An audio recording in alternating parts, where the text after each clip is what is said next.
Right, we're on. Today we're making golf really simple, discussing the body and how the arms work together in your golf swing. Wow, your hands are in front of your chest and your weight's going into your trail heel and your lead toe box. Brilliant. Now turn back through and the opposite's happened. Fantastic. Now go down to the golf ball and do the same thing and you get all this. It should feel the same. It should feel as restricted as that practice swing. I'm not sure why so many people struggle with this. Right, we're on. Engage. Sounds a little bit crazy. Those flowers are lovely, aren't they? It happens. What does it involve? Let's make it tight and tough. Look at that. Brutal. Technical? I don't think so. You'll reduce your handicap. Two small things. Everybody on tour does it, but it's not that hard. I think you'll enjoy it. It's going to be quite intense though. Body turn and arms. What happens? So many people really struggle with this. If I was to stand with my arms, so my upper arm, my tricep and my pec, tricep and pec touching. Okay, so tucking that under, touching. And I just lower my arms down. Okay, my arms are nice and straight. They're not really loose, they're not wooden, but there's an element of straightness to them. And then from there I just turn my body and keep that club as level as I possibly can, so on the horizontal there. Now that is your upper body turn. If I start here at what would be classed as a dress position and turn back to the camera there, in doing so I get to here and my hands are still in front of my chest. You've heard it a million times. There, hands are still in front of the chest. That would be a one-piece takeaway. You imagine if I'm down here and I've done that to there, my chest points here, yet my hands are over here. Not ideal. So that one-piece takeaway, that's how you feel a one-piece takeaway, there. Fantastic. Now what's happened there? In doing so, my weight has moved onto my left, so my lead foot, more towards the front of my lead foot and more towards the trail side or the back side of my trail foot. So it's going towards this side and towards this side. And I'm not doing anything to make that happen. That just naturally happens. That's a byproduct of my upper body and my arms working together. There.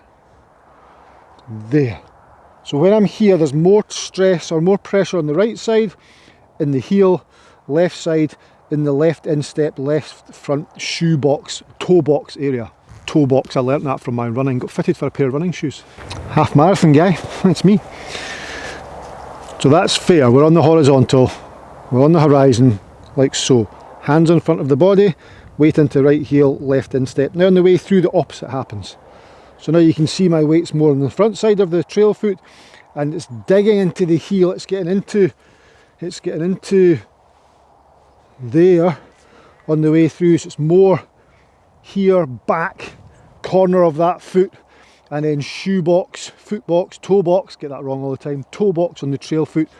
But again, I've stayed on the horizontal. See that? So effectively on the way back, that's happening, then that. What's making that happen? Upper body turning. Upper body turning correctly. Must add that in there. And then the arms play a part as well. So my arms are here. Now, when I bend over, okay, I come from my horizontal swing plane to an inclined swing plane, and the same thing should happen. But it doesn't happen, does it? We know it doesn't happen. I'm going to hit one. It's like my Loft and Lie glove. In the description box below, click the little link to Loft and Lie. You'll be put on the VIP waitlist and then you'll get first notification of when Loft and Lie, my brand, launches.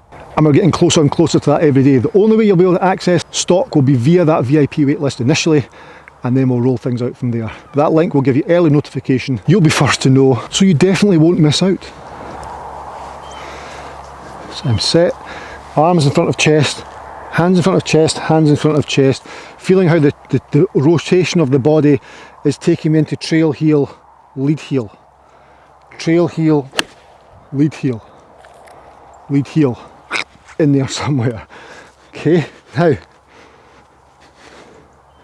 what happens with the arms? Now you're told, many people are told, you must have loose arms. Now if my arms are loose, here's what happens. So loose arms, soft arms. My arms are loose, I'll get to here, and then because of this lack of rigidity or lack of straightness, I'm going to bend in there. Wrists bend, arms over bend, and I get to here and there's a problem. And now all of a sudden everything we've worked on with the body rotation and the weight transfer is taken out because the soft arms outride everything. Because the body's stopped turning, your body's stopped turning, but then your loose arms keep going. So your arms need to be solid. There has to be some rigidity in there. I mean, we talked about Bryson, we've talked about the one plane swing when we're up here and it's much more wooden. Now that's a classic example. You look at McIlroy's down there, but his arms are hanging. They're not loose, they're not stretched, but there's a slight bit of tension in there to form structure. So I'm here, there, to there. Okay, so that's great. So I've got to there and I feel as though I've done nothing with my wrists, done nothing with my arms at all, but they've taken me to a position somewhere. They will naturally, or the left wrist will naturally cock somewhere. It'll get to here and then this will happen, but I just let that happen. So I'm there, to there. So I start off with a sort of straighter left arm, a little bit of stretching of the arms going on. Such a good strike. Isn't that amazing when you talk your way through something? Then it's much easier to execute rather than just stand there. Every shot's got a purpose. Every shot has a purpose. So when I play this ball here, I'm going to feel as though my purpose is obviously to ensure that the body turns correctly, which is going to take my weight in the correct direction with the correct amount in heel and toe. I'm also going to ensure that my arms are structured. So as I say, I lift the handle up slightly now to get a little bit more structure within my golf swing, and that really has reduced. If you look at my swings lately with driver on the videos, the swing length is shorter. It used to be slightly over parallel, even with Eureka golf swing, but now it's slightly shorter. There to here, great. There. When I get to here, I can feel, I can see my arms are still in front of my chest, my hands are still in front of my chest. I've not let this happen. I've not taken the club outside. I'm much more structured in what I'm doing, purely because I've just felt that. Effectively, I've felt that happen there with straight arms. So my arms are straight there, so why when we swing down here do we bend our arms? It's crazy. You ask somebody, stand there, arms straight out, feel the connection up there, and then nice straight arms. Great. Swing the club as horizontal as you possibly can. Wow, your hands are in front of your chest and your weight's going into your trail heel and your lead toe box. Brilliant. Now turn back through and the opposite's happened. Fantastic. Now go down to the golf ball and do the same thing and you get all this. It should feel the same. It should feel as restricted as that practice swing. So the horizontal practice swing, that restriction that you feel there, you should feel that in your golf swing. And I'm a huge fan of the less moving parts, the better. So there. Good wee draw ball. The less moving parts, the better. There's not many moving parts with this action. So when I set myself down there, and sure that feels the same. Less moving parts, the better. But in less moving parts, you still structure the way the body turns and the arms work together.